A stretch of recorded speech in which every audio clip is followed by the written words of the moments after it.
That's hot. Hi, welcome back to the Classic Bill channel, YouTube video channel. I'm Bill. I don't know if you can see my cat Sokka. He's sitting on the couch right next to me. He's right here. Don't worry, he's there. And this is another episode of Tired Reviews. I just woke up. This is my second cup of coffee. The first one did not hit at all. It didn't work. So I'm hoping this one does. So I'm going to be sipping this as I discuss my tired review of the hit blockbuster film, Elvis.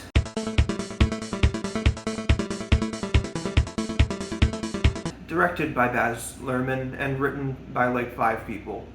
If sipping noises are something that upset you, then I recommend maybe not watching this, because I'm going to be sipping and slurping like a gosh darn little, what slurps? Elvis was pretty good. I liked it. I guess I should, let's start with some disclaimers. Elvis met his wife when he was 24 and she was 14. She was a minor and he was an adult. It's gross and it's creepy. Also, Elvis made a career as a white man of taking black music and selling it as his own and profiting off of it. That happened. That's true. Those are the disclaimers, and the movie tries to address the fact that he's using black music. It kind of does it in kind of an absolve kind of way. It kind of just uses black characters to be like, hey, it's okay that you're doing this, Elvis.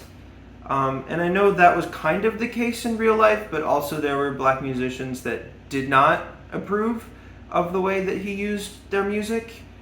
And I'm white, as you can see, so I don't really have a place to draw a line in this movie for that issue. That's not my place.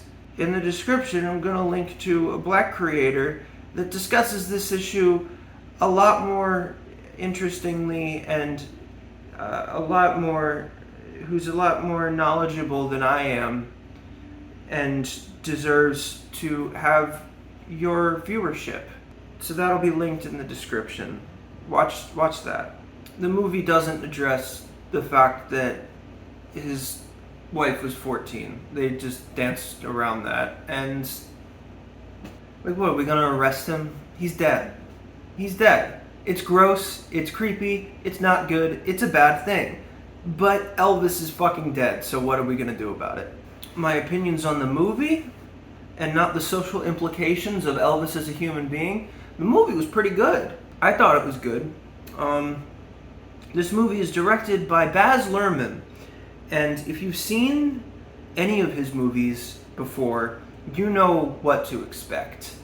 If you haven't seen a Baz Luhrmann movie before, you don't know what you're you don't know what you're in for.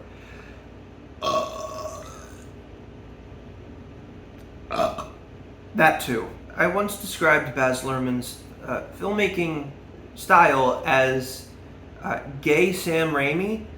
Baz Luhrmann is not gay, as far as I know, but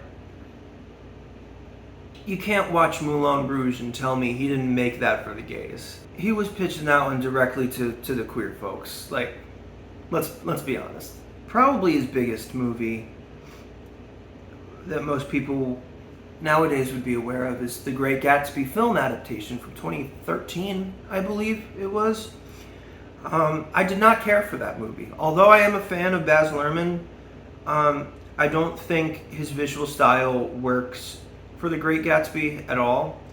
The Great Gatsby is a story that has, it's kind of like baby's first symbolism, you know? The symbols in The Great Gatsby are very clear-cut, straightforward, you know? Green light, that's like the first thing you learn, that's like symbolism 101. So, because the symbols are more cut and dry, you need to use visual restraint when using them to compensate for the simplicity of the symbols. You know? You gotta be a little subtle about it, or else it really feels like you're hitting the audience on the head with it. Subtle is not a word that Baz Luhrmann knows. So when you watch his Great Gatsby movie, it just feels like all the bright, precious things fade so fast. And they don't come back. green light, green light, green light, you know? But Elvis also does not know the word subtle. Everything that man did was big and grand and over the top. So when I heard Baz Luhrmann was going to be doing an Elvis movie, I'm like, damn, that's a match made in heaven. His visual style perfectly gels with the actual style of Elvis Presley. And I was correct. It does. This movie is so unashamed, unabashedly flamboyant and extravagant and bright and colorful. And if you're not into movies that are just really like loud and unsubtle, purposefully so, but they're unsubtle. If you're not into that, if you like a bit more restraint in your films, this probably isn't for you. But if sometimes you like to go to a movie and just cut loose and just kind of lose yourself in the spectacle of it all, I think this is a movie you would enjoy. Even if you don't really know much about Elvis. I didn't really know much about Elvis. My mom is a big Elvis fan. Hi, Mom. Even then, like, I didn't really, like, she didn't tell me much about Elvis the person. She just kind of, like, would put on Elvis songs every now and then. So that was about the extent of my knowledge. I really didn't know much about him as a human. And, I mean, like, the story, it's a rock and roll biopic, you know? It's everyone doubts him, and then he shows his doubters, but then the fame and the money and the drugs get to him, and he starts to lose himself, and then he either dies or redeems himself, you know, or both. That's the rock and roll musician biopic, and this is no different.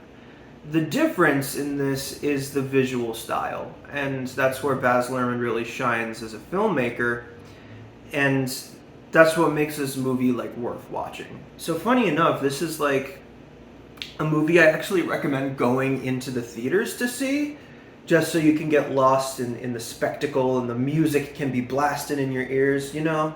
Austin Butler, fantastic. He was so good. I know that, like, I don't know, I've seen some people clowning on him a little bit because he's been acting a little goofy in some interviews. Yep. You can go from walking into a sigh. But, like, god damn it, like, he is so good. Like, talk about a career-making performance. He is so good as Elvis. And at first, when I watched the movie, I thought they only used recordings of Elvis singing for the song performances. But then I was scrolling through the soundtrack on Spotify for the film, and there are some full songs that Austin Butler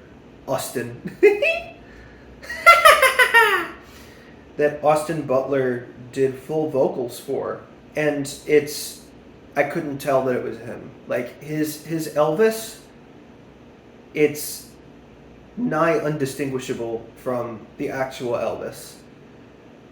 His hound dog, it just sounds like Elvis singing. But it's not, it's him. He's the only credited performer on the song. I've been kind of wanting to rewatch it and just like try and keep an ear out for like what's Elvis and what's Austin Butler, because they do a really good job of blending the two throughout the film. I think that's a really cool effect. You know, because the film does a couple times where it kind of blends fact and fiction together. You know, the lines between reality, like the movie and reality kind of blur a little bit, where like they'll use like archival footage or they'll use old pictures and stuff like that. So I actually really like that. It kind of makes you feel closer to Elvis in a way.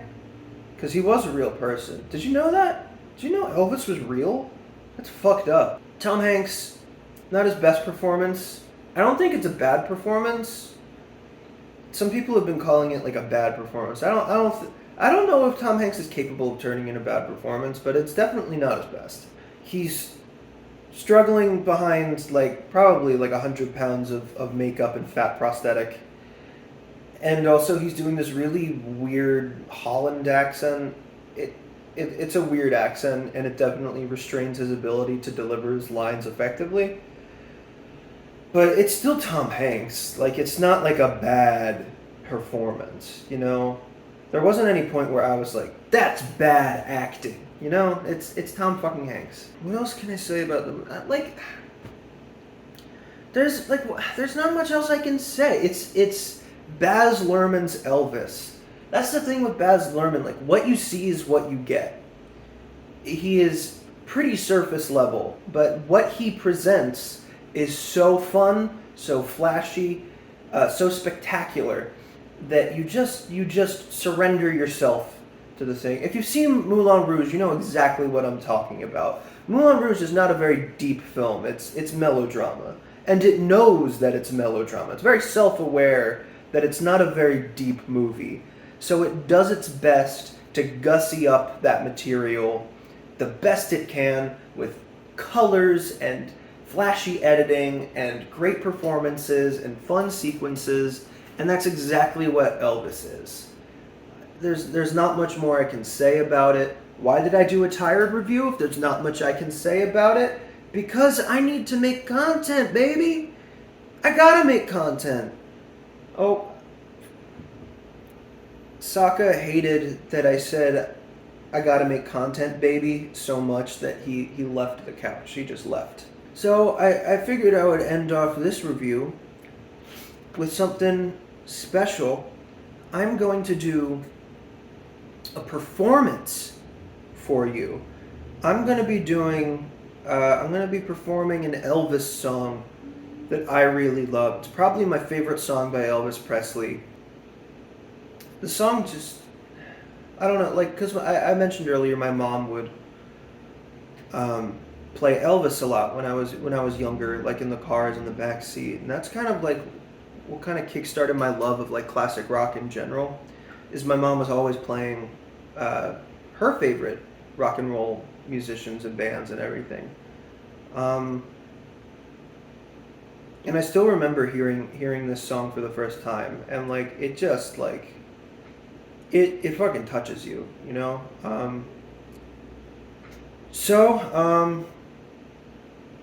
Thanks for watching, and I hope you enjoy my little impromptu performance of my favorite song by Elvis Presley.